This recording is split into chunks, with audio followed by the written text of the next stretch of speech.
पहला क्वेश्चन आपको मिल गया होगा ना? स्क्रीन दिख गई आपको? Yes sir. Yes sir. ठीक है, तो आप लोग इस पे अपना काम स्टार्ट कर सकते हैं।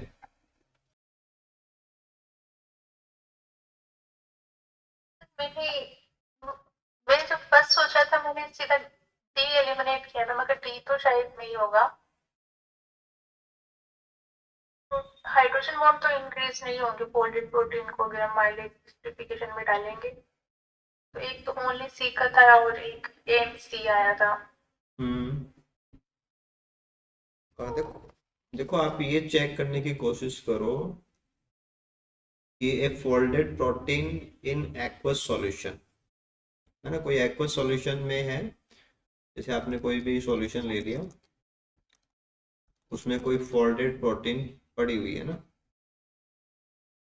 यानी कि वो अपने आप में एडजस्ट है उसका सारा कुछ, जो भी बॉन्डिंग इंटरेक्शन आप चाहते हैं।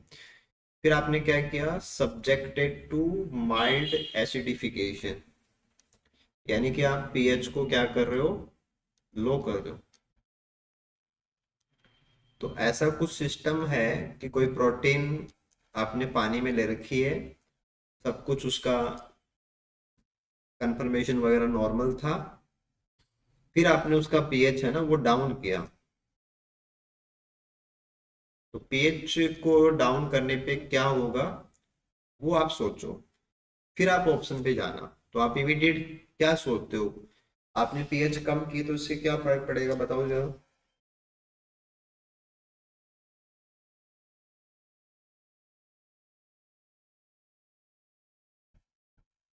पॉजिटिव चार्ज तो इंक्रीज होगा। देखो, एक तो अपन ये देखें कि आपने जो भी एक्वस सॉल्यूशन लिया होगा तो उसकी पीएच पहले क्या थी, ये तो बताया नहीं। तो नॉर्मल पीएच ही मानो ना, कि जो कुछ होगा वो आई होप नॉर्मल पीएच के आसपास रहा होगा। अब आप उसको कहाँ लेके जा रहे हो, बिलो 7। ठीक है, तो अब यहाँ क्वेश्चन को करने में आपको थोड़ा सा लगाना पड़ेगा, अमीनो एसिड्स, अमीनो एसिड्स के फीचर्स देखने पड़ेंगे। तो जब आपने उसको फोल्डिंग में करा रखा था तो ओबियसली वहां पे जो भी कार्बोक्सिल ग्रुप थे वो CO माइनस में थे, और जब आप उसका एसिडिफिकेशन कराओगे तो उसमें क्या होगा, COOH ये क्रिएट होंगे। मतलब मैक्सिमम और सबसे क्लियर कट जो इम्पैक्ट आएगा वो ये आएगा। अब इसमें क्या देखो, यहाँ पे माइनस चार्ज था, यहाँ पे जीरो चार्ज है, तो ओवरऑल क्या होगा, माइनस है वो कम हो गया। माइनस कम हो गया तो उसको आप क्या कहेंगे, पॉजिटिव चार्ज जो भी रहा होगा प्रोटीन के ऊपर वो इंक्रीज होगा,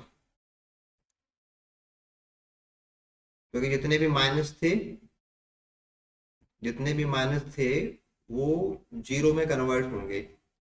तो टोटल मिला के क्या होगा, नेगेटिव कम होगा तो आप क्या बोलेंगे, पॉजिटिव है वो बढ़ेगा। तो सी तो होगा ही होगा कि overall positive charge should increase. ठीक है, ये तो होगा ही होगा। यहाँ तक तो बात समझ में आ रही है? ठीक है, अब इसके बाद में बाकी को देखो, चार्ज मोइटीज। देखो, चार्ज का मतलब प्लस और माइनस दोनों हो सकते हैं। कोई भी हिस्सा, कोई भी बड़ा मॉलिक्यूल होता है उसका एक जो पार्ट होता है ना उसको अपन मोइटी बोलते हैं। तो वहां पे ये कह रहा है कि चार्ज वाले इंक्रीज होंगे, है ना? चार्ज वाले इंक्रीज क्यों होंगे, आपने देखा कि यहाँ पे जो माइनस चार्ज है वो जीरो में कन्वर्ट हो गया तो डिक्रीज हुआ। ये तो गलत हो गया ना भाई। हम बाकी कुछ तो नहीं अप्लाई कर रहे, केवल एक सीधा सा अप्लाई कर रहे हैं कि भाई जहाँ पे कार्बोक्सिल है साइड चेन में, पेप्टाइड बॉन्ड पे तो कुछ फर्क पड़ेगा नहीं, डाइसल्फाइड पे भी कोई ज्यादा फर्क पड़ेगा नहीं, बाकी चीजों को भी हमने नहीं छेड़ा, तो हम क्या कह सकते हैं कि भाई कार्बोक्सिल जो है वो मतलब प्रोटोनेट हो जाएगा। तो चार्ज वाले जो हैं वो तो क्या होंगे, डिक्रीज होंगे, इंक्रीज तो नहीं हो सकते। Charge repulsion should increase. देखो, जब जीरो वाला क्रिएट हुआ है, जीरो वाला क्रिएट हुआ तो जीरो को कभी रिपेल करेगा ही नहीं, तो रिपल्सन इंक्रीज होगा, ये भी अप्लाई नहीं होगा, राइट। और फिर अपन ये कह रहे हैं कि देखो hydrogen bonds with in protein water system, यानी कि ये प्रोटीन वाटर सिस्टम हो गया था कि पानी और उसमें पड़ा हुआ प्रोटीन, ये पूरा एक सिस्टम हो गया। ये प्रोटीन के अपने खुद के साथ में हाइड्रोजन बॉन्डिंग, पानी के साथ में हाइड्रोजन बॉन्डिंग, वो सारे हाइड्रोजन बॉन्डिंग शुड डिक्रीज।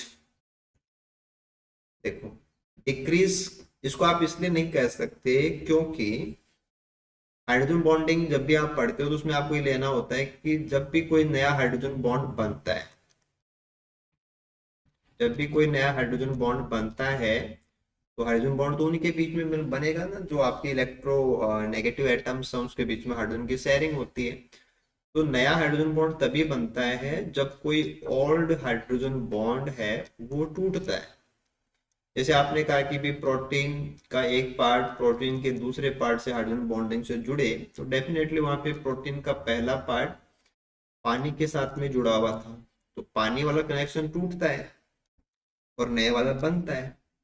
तो प्रोटीन के लिए तो ठीक है कि हाइड्रोजन बॉन्ड का नंबर बढ़ गया, लेकिन हमने ओनली प्रोटीन तो बोला ही नहीं था, हमने तो यहाँ पे सिस्टम लिया है, यानी कि प्रोटीन और वाटर दोनों का मिला के टोटल लेना था।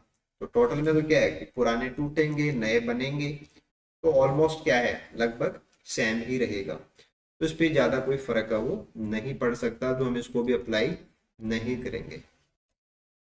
ठीक है, तो ये जो मैटर था कि हमें एक सिचुएशन दी गई थी कि हमें एक हल्का सा इसमें पीएच का चेंज किया।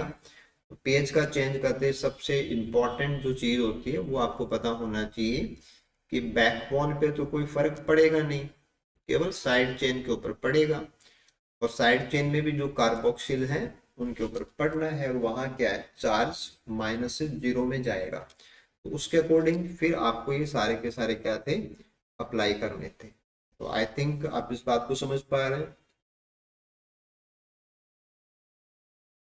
Yes, sir. है ना। अब देखो क्या है कि क्वेश्चन तो अपने को बिल्कुल से ऐसे ही मिलेंगे, क्योंकि पेपर में जो क्वेश्चन आता है वो तो मतलब एक नया क्वेश्चन ही होता है, न्यूली डिजाइन क्वेश्चन होता है, बट उसमें आपको हिंट तो दी हुई होती है ना। तो यहाँ पे हिंट यही है बस, माइल्ड एसिडिफिकेशन, कि हल्का सा आप पीएच को डाउन कराइए, और पीएच को जैसे ही नीचे कराते हो तो उसका इम्पैक्ट क्या होता है वो आप अप्लाई करो, और उसके बाद में ऑप्शन पे जाओ, पहले ऑप्शन पे मत जाओ, है ना। पहले ऑप्शन पे मत जाओ, पहले आपको जो समझ में आ रहा है इसका एग्जैक्ट उसका क्वेश्चन का जो कोर है कि मेन बात क्या है वो आपने कर देखी, तो उसके बाद में फिर आप जाएं और फिर आप उस पर अप्लाई करें। तो आंसर पर को क्या देना है, सी ओनली। ठीक है, ठीक है, यहाँ पे आपके पास नेक्स्ट क्वेश्चन है, question Wheels number the BioPoint.